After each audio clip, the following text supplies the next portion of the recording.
Welcome! I'm Suzanne Kouaje, the museum educator at George Eastman Museum. The Whispering Town is written by Jennifer Algren and illustrated by Fabio Santamaro.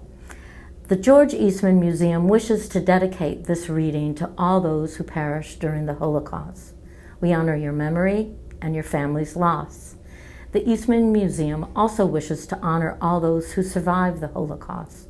We honor your resiliency to move forward, to live purposeful and productive lives. We've learned your lessons to never give up and to never forget. The Whispering Town. There were new friends in the cellar, Annette, Mama said when I woke up. Time to take breakfast down to them. I paused at the top of the stairs. The cellar scared me because it was dark, but the whispering voices gave me courage. When I reached the bottom, I entered the secret room where we hid Danish Jews from the Nazis. A woman and her son sat on a cot. "I'm Annette," I said, holding the basket. "Mama made you breakfast." "I'm Carl." The boy took the basket and handed his mother a roll and a soft-boiled egg. "We thank you," she said. Back upstairs, I sat down to my own breakfast. "How long will our new friends stay?" I asked. "2 nights," said Papa. "On the 3rd night, a boat will take them to Sweden. While they're here, we'll need more bread," Mama said. After breakfast, I walked to the bakery. "We have new friends," I whispered to the baker. "Here is extra," he whispered back, handing me a bulging bag. "Stay safe." On the way home, I saw Nazi soldiers knock on a door across the street. Even though they had been in my town for a long time, my stomach still knotted when I saw them. "Mama, Papa, soldiers across the street," I said when I came home. Mama tapped 3 times on the cellar door to warn our friends to be quiet. After the soldiers left, Papa looked up at the cloudy sky. "No moon tonight," he said. "It will be difficult for our friends to find the harbor in the darkness." The next day, I took food to the cellar again. Again, I let the whispering voices guide me down the dark stairs. "This will help the time pass," I said, handing Carl some library books. He took them and smiled. "I love to read." "Mama, I need new books," I said when I came upstairs.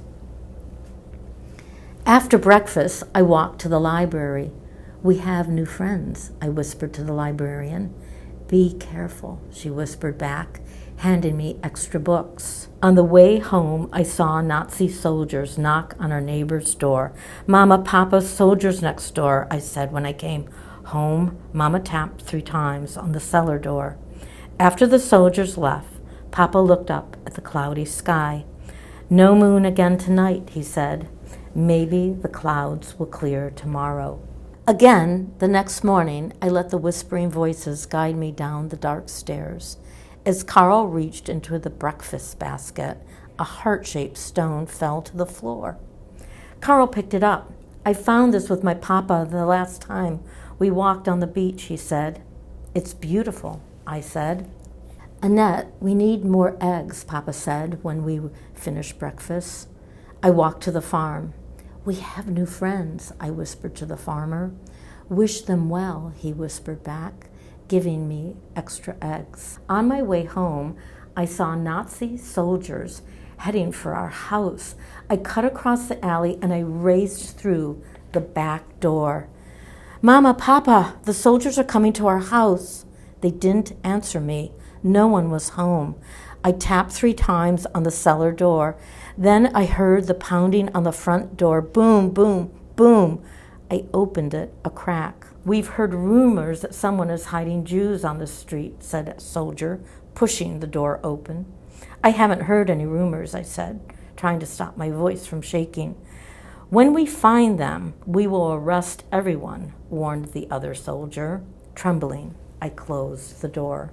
"The soldiers were here," I said when Mama and Papa returned. "They're looking for hidden Jews." "Brave Annette," Papa hugged me. "Our friends must leave tonight, even though it is cloudy. How can we get them safely to the harbor?" I thought about being afraid of the dark cellar, and how whispering voices guided me down the stairs. Papa, what if people stood in their doorway and used their voices to guide our friends to the boat? I suggested. Papa stood quietly, considering my idea. That might work, he said. Help me to arrange it. I ran to the baker, the librarian, and the farmer to tell them about our plan. They agreed to help spread the word around the village. This way, this way, this way. At midnight, Carl and his mama came up from the cellar. Carl pressed the heart-shaped stone into my hand. Remember me always, Anna. I held the little heart against my own.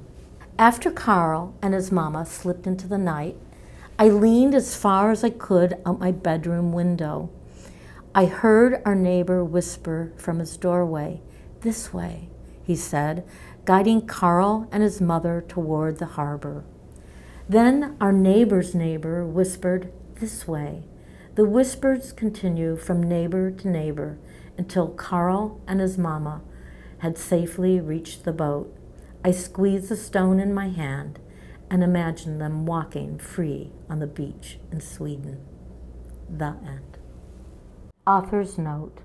Less than a year after World War II began, Germany invaded Denmark. It would serve as a buffer to protect Germany from British attacks. Adolf Hitler also wanted the country's fertile farmland. At first, the Germans allowed the Danish government to continue ruling. But as time passed, the Danes grew tired of the Nazis and began to sabotage the occupation. By 1943, the Nazis could no longer ignore the Danish resistance and took over the government. Shortly after, they began to round up the estimated 8,000 Danish Jews and send them to concentration camps. Danes hid Jews in private homes, warehouses, barns, hotels, and churches. Then they secured boats and hired fishermen to transport them across the Sound to nearby neutral Sweden. Almost all of the Jews were smuggled out of Denmark. About 1,700 Jews escaped from the small fishing village of Gielai. One moonless night, the town citizens stood in their doorways and whispered directions to the harbor.